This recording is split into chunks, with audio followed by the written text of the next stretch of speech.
We're going to draw our own normal map now. I have this file, artwork production reference files, and this is the normal map of a sphere.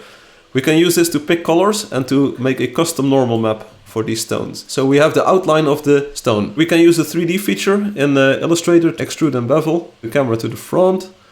Let's open up the preview. We want a wireframe of this. More options. Wireframe. And then we extrude with a bevel like this, like a classic. It's the classic. So what we're going to try and do is like make Illustrator do our work basically. See this? So we're going to say like, okay, this stone is now shaped like this. Let me zoom in for just a bit here. So instead of making PixPlant do this smoothing normal, we're now going to do this ourselves.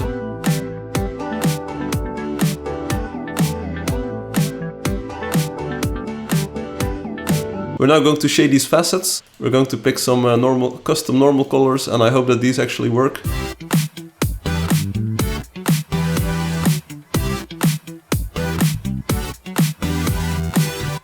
And let's run with it. We're going to call it Cinderbox PBR normal. Save. All right, we have that one.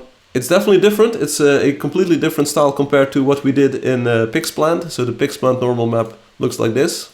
And this is what we have. We can use the ambient occlusion map from PixPlant, which is this one. It's called Material. Let's paste it in here and let's fire up the game. So this is our custom normal map. It actually works. And if we're talking about cartoon style, I feel that this is definitely a better way to approach it. One problem that I have with this is that it takes a very long time to do this manual process. The results don't lie, however.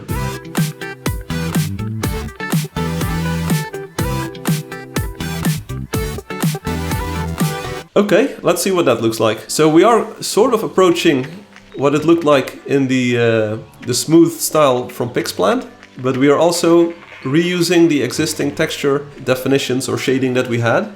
So that's pretty good. Now we add in the chips. If you get up close, you can actually see a bit of the chips going on. Let's keep it in there for now and let's see what we can make of the wooden planks. We're going to open up the old texture file for the wooden planks like this. Let's make a folder for this as well, wooden planks, and of course we need a wooden planks variations folder to store our actual PNG files in. Open up the old texture. Yeah, this is kind of like the base starting point for our wooden planks. And let's start with the albedo. It's the material color. These are nails. They are hammered into the planks. Like if you hammer a nail into wood, that doesn't change the color of the wood.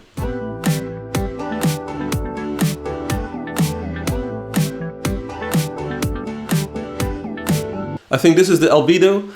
The nails could be a bit darker as well, but we have to do a trick because the nails should be gray instead of like dark wood color. So that's going to be something for a different stream or for a future version of this texture. For now, let's just run with this. Now the question is, can we use this albedo again as the displacement map? The shapes of the displacement are similar. The nails are more on top. So with a bit of recoloring, I think we can use this.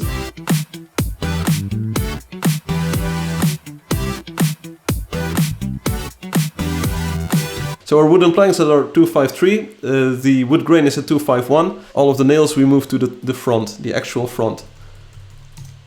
255. You almost don't see it, but it's cool. What happens with the area around the nails? The wood should like recess a little bit. We add another layer like this, and the border will also be 250, 250, 250, 250.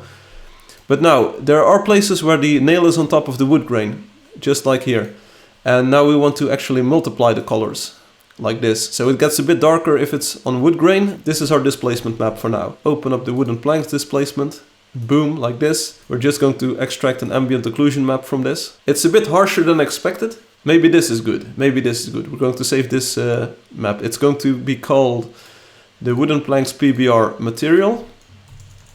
Material, like this. So in our texture packer map, we now have an albedo for the wooden planks and we have the ambient occlusion, and maybe we can just start off with a generated normal map. The wood grain is actually getting some treatment here, so the nail is popping like out and the surrounding area is popping in, is recessed. And if it's on wood grain, you can see that the wood grain is still underneath the nail. So this looks pretty good.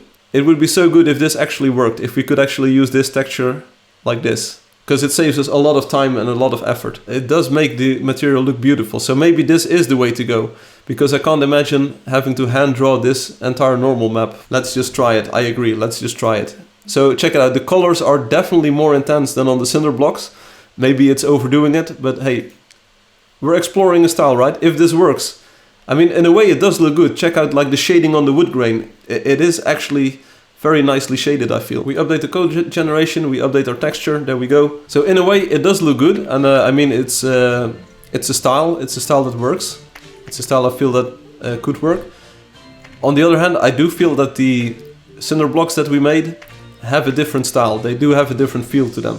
If we smooth it out like this, and if we then scale to 100%, maybe this is the way to go. Let's just see what it looks like. So not expanding the range to maximum. So I definitely feel that this is at least better. Yeah, this definitely improves the look. It makes it more cartoony. Still, I can see the charm of these hand-drawn normals. I mean, I still like the cinder block look. We should probably draw a hand-drawn wooden planks version. Let's copy the wooden planks.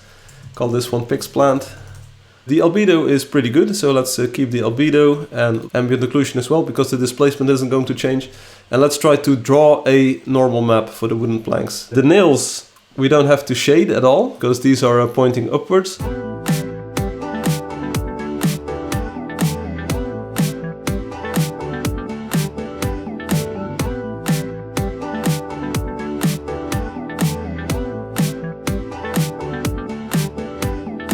And again, just kind of eyeballing these colors. It's not an exact science. Sometimes it's just clicking things. Okay, so that's that. Select these two, copy them and move them back over to the left.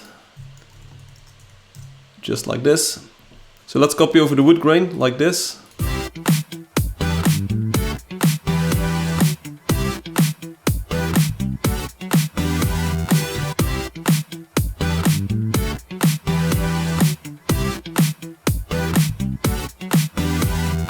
Bada bing, bada boom. That's good. Let's just try and see what this looks like. So these are now shaded by hand, and they look very sharp. They look very spiffy. I mean, this is exactly what we wanted it to look like. Just take a look at like the sharpness of the shading that we get in this wood grain now. So I do believe that this is the correct way to go about this. So this is our normal map. We should touch up the problems that we have in this file.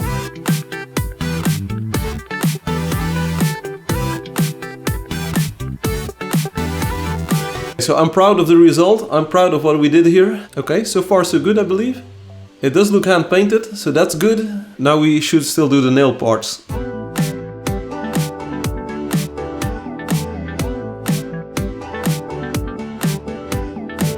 These are the holes for the nails.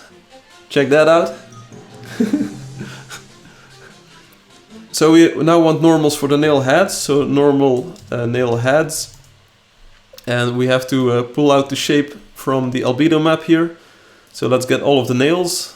So it kind of like makes the holes appear smaller, but we're going to use the albedo to have a different color for the nails. Check out the holes for the nails. The nails are going to get a different color in the future. But take a look at this. Take a look at this room. What? It's just so good.